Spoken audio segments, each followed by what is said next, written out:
what do you think are what I call the hot spots and the cold spots of the draft? And by that I mean the hot spots are usually where you're sitting at the end of a tier and you have like no anxiety about the 4 picks before you. You're like, take whoever you want. I'm happy with whoever falls here. I'm really excited about this pick.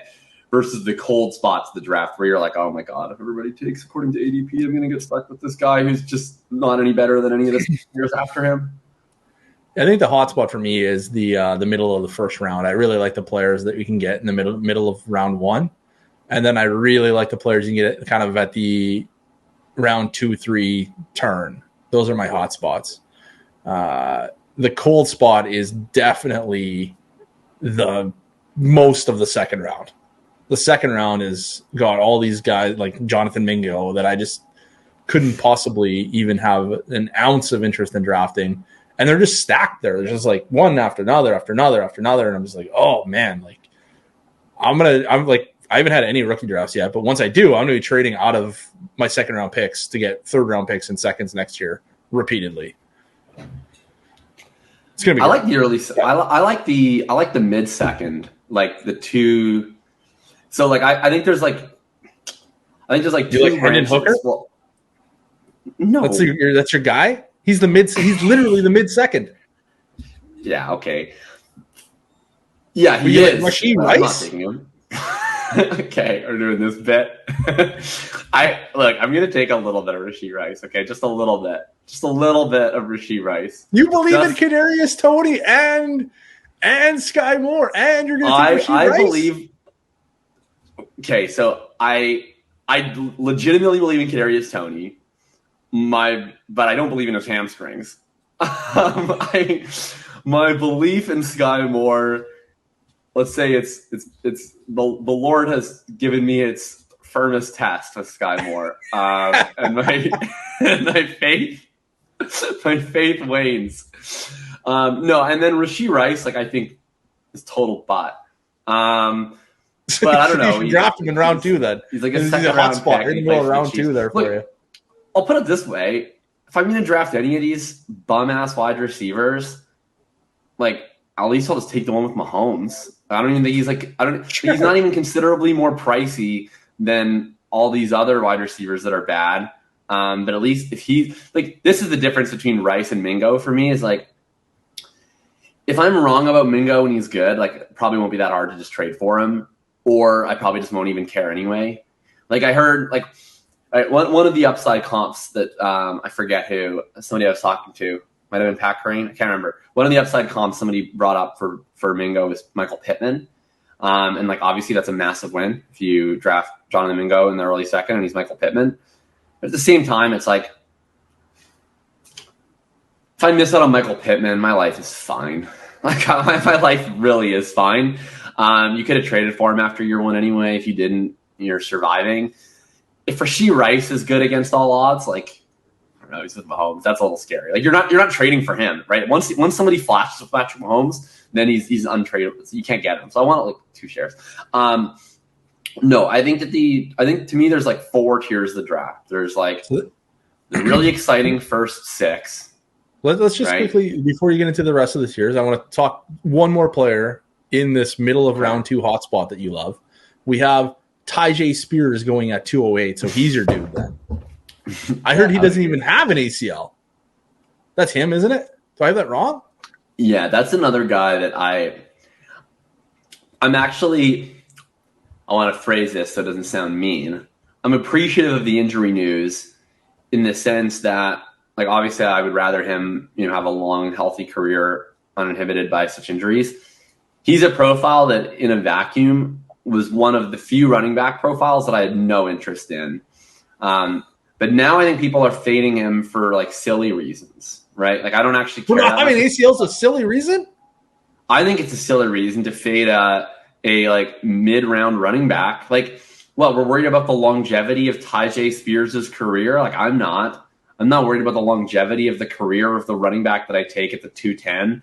Like, and what we're concerned that he's going to bust. Like, yeah, I'm concerned that every player that I draft after like the 109 is going to bust. Like, I think that's the likely outcome for most of these players. So to me, it's just silly. Like, To me, it doesn't make any impact on his ceiling, and it doesn't make any impact on his immediate production. And that's all I care about if I'm drafting like a mid-round rookie running back. So I'm actually drafting some of him then. Because he falls to me. He's not going to have immediate production. He's playing behind Derrick Henry, isn't he? Am I getting the wrong guy? Yeah, there's some contingent value. Like I think he's fallen to me. Like I've got him at like the 303. I've got him at the 302. So then you do not like the middle of the second round.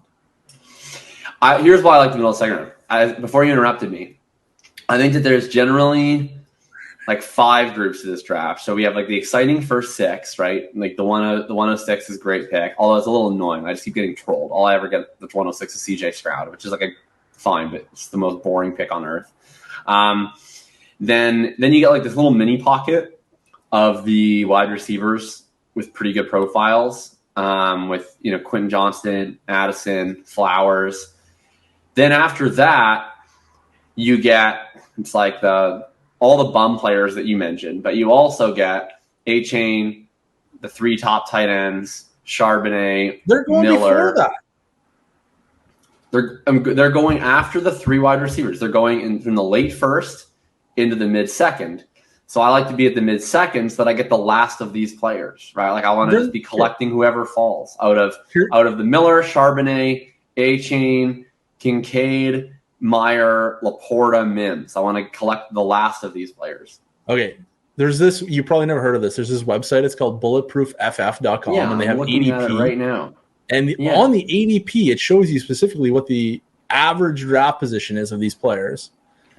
And all those guys you just said that you like Dalton Kincaid and Devin A-Chain and Michael Meyer, etc., are all gone by 202.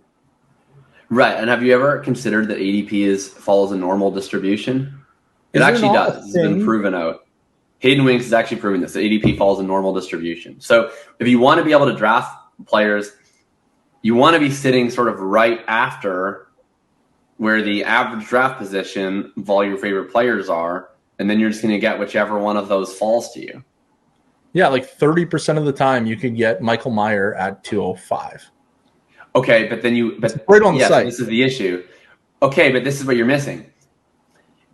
You take the 30% that Michael Meyer falls to you, and then you add whatever percent A-Chain falls to you, and then you add whatever percent Charbonnet falls to you, and you add whatever percent Miller falls to you, and you add whatever percent any other guys that I mentioned falls to you, and then you get this aggregate percentage, which is the percentage chance that somebody falls to you, and that's what I'm interested in. Is the percentage chance that A-Chain. Somebody, right? So you add this all together, it's going to be like 80%. And also, if not, Mims and Laporta are 4% on Kincaid. We might get to 50%. 50% of the time, you get one of these guys at 205. Yeah, but you're not mention. You continue to not mention that Marvin Mims and Sam Laporta are available like 100% of the time. Yeah, in like round 3. Look, this is the thing. You can't look. You get too tied up in the ADP and not into the micro markets. I promise you on guys, because you don't actually do rookie drafts. This is the thing. You don't actually play Dynasty anymore. You just analyze Dynasty in theory. I'm in the streets with the people.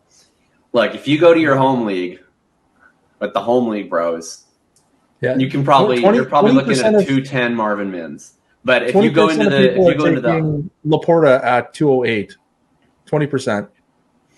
And again, who is the 20%? The 20% are apparently the IPA it's you. Sipping, the IPA sipping, campus to Canton surfing people. That's what you're seeing in Sam Laporta. So, like, if you look at a sample of my leagues, and it's not an insignificant sample, I play in 57. I guarantee you, if you aggregated the ADP in my leagues versus the ADP of the masses, it's a wildly different economy. Everybody should know the economy of their leagues. So, the way I look at it, it's like, so I set my tiers, which starts off in a vacuum, where I have Laporta ranked, I don't know, somewhere absurdly high versus ADP. I have him ranked like the 202, and I have Mims at the 205. And then I'm not drafting them there in general, because I'm drafting whoever falls. I'm drafting, Michael Mayer fell to me. Devin A-Chain fell to me. Zach Charbonnet fell to me. And then if none of the players fell to me, that's when I'm taking the Mims and the Laportas. It's like, none of the players fell to me. Now I have players in a separate tier from everybody else. I'm taking the players that I want here because they're the only players left in that tier. And then I'm also getting additional Mims and Laportas on the occasions, which has actually been pretty rare in my leagues, that it actually reflects ADP. And I'm sitting at the 211. I'm like, oh my God, I can actually draft Barbara Mims at ADP. What an incredible day. So basically what your stance is just to summarize, if you can draft a player well after their ADP, you should do that. You're always going to be able to do that. You're always going to be able to do that because ADP is normally distributed. My stance is I'm more than happy. Like my stance is at the 205. My absolute worst case scenario is I'm getting Marvin Mims. And then the more likely scenario is that one of the other players that I like is going to fall to me. Whereas at the 207, my worst case scenario is that I'm drafting a player that I have literally no interest in whatsoever. Yeah. All right. No, I get it. Like you're saying if one of the guys you like at the late 1, early 2 falls to the mid-second, then you like the mid-second. And I would too. If the players that I like fall a half round, I'm going to love that spot in the draft. I totally get it. And one of them always will.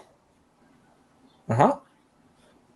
Yeah. Whereas like the worst spot in the draft is the 112, right? Like or the 111. That's the worst spot in the draft because then you're taking the first of several guys that are the same.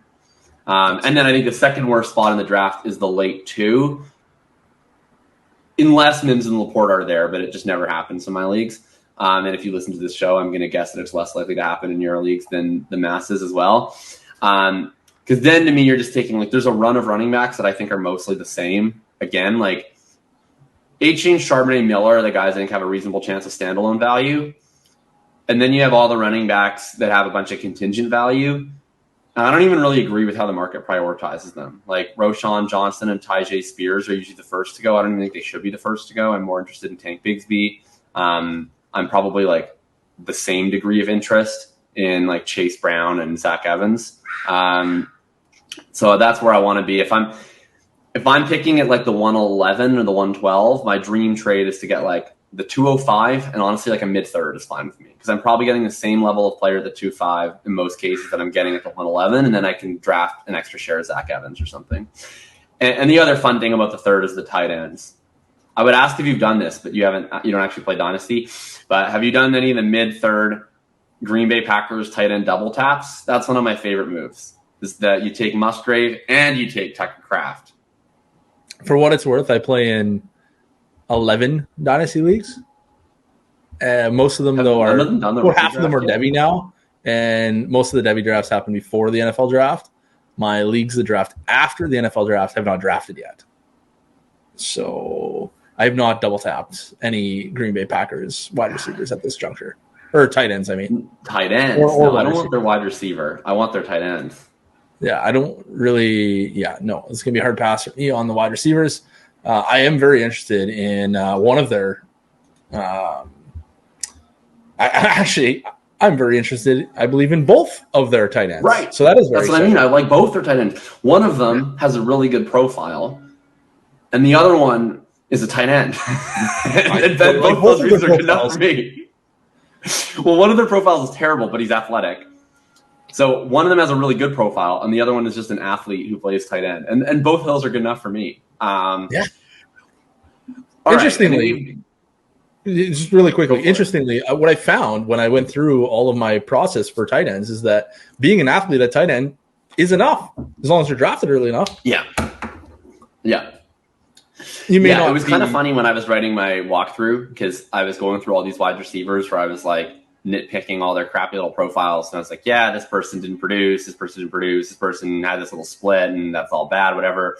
And then when I got to Luke Musgrave, I was like, Luke Musgrave didn't produce at all for 3 years, produced a lot for 2 games, got hurt. I was like, and in this case, he plays tight end and he's athletic. So that's actually good enough for me. And I want him in every single draft, which is pretty much. Yeah. It's wild to me. Like when I went through the whole process again on tight ends, like I think my tight end process is probably my best process at this point. It's super cool where you can like pinpoint exactly how much production doesn't matter. Like I was, when I first did my tight end process, just because like literally nobody did it before, I didn't really know where to start. I just like went, well, wide receiver one works. Why don't we check all that on tight ends? And it was like pretty good. And then, but it wasn't like capturing any of these like freaky athletes. And it was like, that was the consistent miss. And then I went through it again and I was like, holy wow, you literally just have to be an athlete at tight end. That's all that matters. And it's wow. It's great. Yeah, like I think if you're betting on an asset like retaining value and being like a usable piece in your lineup for the next 5 years, I feel like a lot better about Laporta and Mayer than I do Musgrave. But if we're simply talking about what are the odds this player is a top 3 tight end, I think the odds are like pretty similar. And if anything, I might even take Musgrave because Laporta and Mayer are really low ADOT players. So let's say we get into some of these. Let me give you a quick example of tight ends with like absurdly absurd. The athleticism metric I use is relative athletic score from MathBomb on Twitter. And the guys with it just like smashed at athleticism, but were like virtually unproductive or entirely unproductive are like Travis Kelce, Jimmy Graham, Jordan Cameron, Logan Thomas, who all had top 5 seasons.